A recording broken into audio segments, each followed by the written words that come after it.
My first big order was like 200 cases of jam. And I said, Dad, we can't make 200 cases of jam by hand anymore. It was basically all in or nothing.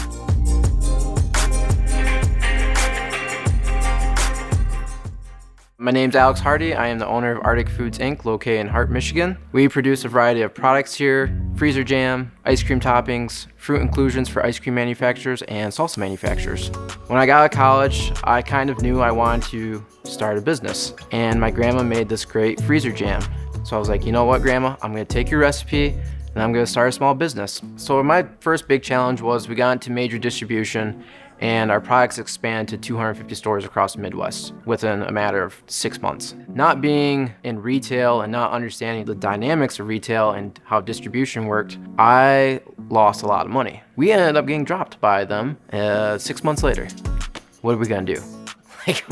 We just lost our huge account. First big account we got. So we decided to pull up our sleeves and we went to a distributor show. We got invited to it. So at this show, this guy comes up to me. He goes, hey, can I see that pineapple topping? And I'm like, sure, man. He walks away. He comes back with this bowl of salsa and he's got the pineapple topping in it. He goes, what do you think about that? I was like, it's pretty good. I'm gonna pitch your idea to a major store chain and they're gonna sell pineapple salsa. 3 weeks later, we were down at their facility. He goes, it's approved. How much can you guys produce? And I'm like, well, I don't know, how much we talking, like yearly? He goes, I don't know, like 30 to 50,000 pounds of pineapple.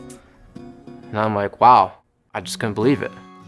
I didn't even have the capabilities to honestly produce it, but we figured it out.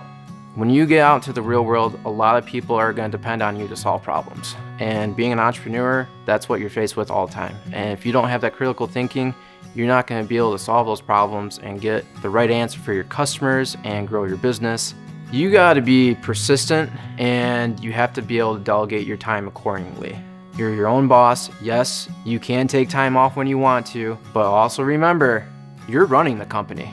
No one else there is paying your bills, doing the payroll, checking over the employees, making sure things are going right and product is being shipped out correctly. That's on your shoulders when you're gone. Starting the company was obviously not easy. I still had a second job and it was hard. And a lot of the cycles of this business were a lot of up and downs in the very beginning, and it still is. That's just the way of business. You just have to look at it with some perseverance and go, we're gonna figure it out.